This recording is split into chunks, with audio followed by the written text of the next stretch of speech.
Hey, folks. Yasin Lago here. No rest for the weekend. And I've come with my harrowing review of Evil Dead Burn. On a celebratory night, two couples, Alice and Will, one played by Souheila Yacoub, the other played by George Pullar, his brother Joseph, played by Hunter Doohan, and his girlfriend Thya, played by Luciane Buchanan, go out on a night to celebrate Joseph. But underlying tensions ruin the night and force a lot of things out to the surface that explode into a confrontation where one takes off and crosses paths with a malevolent force that some from a previous movie may remember, that previous movie being Evil Dead Rise. Some may recognize a particular character who will pop up and be the catalyst for this story.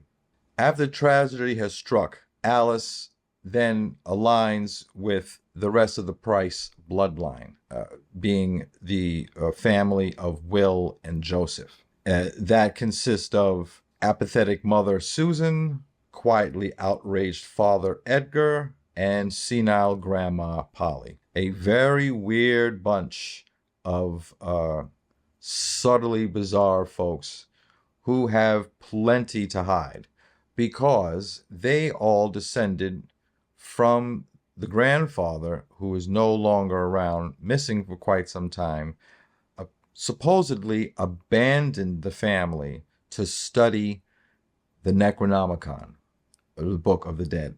Joseph has been studying his grandfather's papers, Dr. Benjamin Price, who, with a group called the Circle of Wise Men, has been studying the Daemonites, or who we've known as the Evil Dead, for many years. And apparently they've been plaguing the human race for centuries. So, was Joseph supposed to open this stuff? Absolutely not. His mother, who finds out that he's been studying these writings, absolutely forbids it, has him throw away everything that has anything to do with the grandfather and definitely of those writings and of his studies, and never speak of it again. Well, this doesn't actually happen because not only does he open the Book of the Dead, but he has also uncovered something in the grandfather's collection that the Daemonites have been trying to get a hold of for centuries. A weapon that can reverse their power, of which what they basically do is penetrate, manipulate, and suck the soul out of a human being while manipulating their human form into a demonic zombie that can do all sorts of horrific, terrible things. And so they come looking for the writings, which are now in the possession of, amongst a couple of other folks, the Price family and Alice, who has absolutely no intention of being any part of the Price family any more than she needs to, as she is ready to get out of the marriage that she's in with Will, which is extremely abusive. Alice, being stuck at the Price family house, is stuck in a position where she's in the middle of her very abusive marriage and a family who has nothing but vitriol for her. Souheila Yacoub does an amazing job in this movie. She's full of sorrow, torment, and you understand that she's been going through things even outside of this demon possession scenario, this crazy nightmare situation that she finds herself in. She's already in one, in which case she's trying to figure out exactly how to get out of this marriage from a man who is beating her and then apologizing in the next breath. And a family who hates her for completely different reasons, who also may be aware of the fact that the son is abusive. Also, another face you may recognize is Hunter Doohan, who some may remember as one of the boyfriends on the show Wednesday. He plays Joseph, a young writer-to-be who frankly has some personality issues he kind of needs to overcome. And unfortunately, this situation does not allow for it for someone whose, say, fortitude is weak. And so he becomes a very interesting character in some situations that I think is going to be an argument for some as to the level of character that he displays in his character. I don't want to go into it too much because don't want to give some stuff away, because he does some things in it that are surprising. Other worthy mentions: Erroll Shand, who is in another movie recently, Morama. Frankly, is another movie that you should absolutely catch. Amazing. I'll let that one go for another time.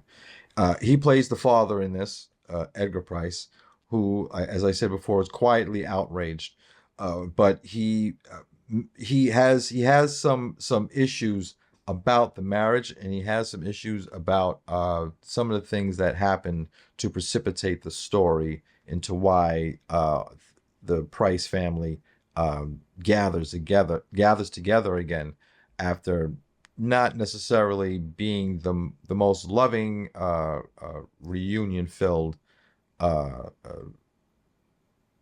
bunch. Senile Grandma Polly, played by Maude Davey, is a wonderful comic relief in a movie that could use some every so often, even though there are some things in it that happen that are so fantastic. You won't be able to do anything but laugh. A nervous laugh, maybe, because it's something that you would absolutely not laugh at in any other situation. But I guarantee you, she's very funny in it, and her character goes through a lot of different, we'll say, transformations and character development that you won't see coming, and definitely, just thinking of which, folks should definitely stay for the mid credits and stay for the post credits. Just a passing thought, but I think you should definitely heed that, especially if you are enjoying what you're seeing with Evil Dead Burn. Writer-director Sebastian Vanacek. Now, some may recognize the name. He hasn't done a whole lot, but he has put out a project, I want to say 2 years ago, called Infested, a creature feature. If you are not into spiders, do not see Infested. If you like to get bugged out by it, definitely catch that one. He does an amazing job here with a storyline and a franchise that is frankly open to new ideas and new ways to build on the thrill ride that is already Evil Dead. He is brutal. This movie is just over the top, unrelenting, a splatterfest spectacle, body horror spectacular. It is an amazing gore fest. In some cases, I would say borderline mean-spirited in its dark humor. And definitely, fair warning, there is some animal cruelty. There is some in the movie. There is no target that cannot be victimized, and each victim is tortured. There is absolutely no way around it. There's no other way to describe it. Nobody gets out of this unscathed, and when I mean unscathed, I mean on the brink of death. And in some cases, I think some of the characters, if they don't completely go, would have preferred, because there is just so much torment and anguish. And when Alice is not displaying it in her character, when she's not trying to figure out how to get out of her situation, her marriage. She's trying to figure out how to get out of this house and get away from these things that she cannot understand in the least. And she at some point does come across some papers, but there's only but so much that you can understand within the context of the day or two that everything ratchets it up from 0 to 100, sometimes in the matter of minutes, because the infection or the possession, or however you want to call it, when it taps in, it turns on, and there are some magnificent. I don't want to necessarily call out any particular actors because it's going to draw attention, I think, to draw attention away from some scenes that should shock and surprise the hell out of you. The movie taps into a lot of the other movies, the previous films, even back to Army of Darkness, which mentions these 3 books. This one gets into one of the books because this can't possibly be the one that is in some of the other movies. If you haven't seen those movies, if you're new to the franchise, so you haven't seen anything, this is the first one you're catching, that's fine. This one is going to prep you in a certain way that you'll be able to go into the other films with an understanding that everybody gets to these evil demonites, deadites. They use different names. There's different ways to get to them, and there's different ways for them to get to us, into this dimension, to this world, and they're desperate to do it, to do all sorts of calamity and chaos and just the worst stuff, just the most sinister things you'll see in a minute. They are fortunately for the fans, are going to be they are incredibly inventive with some of the just the horrors that they have come up with.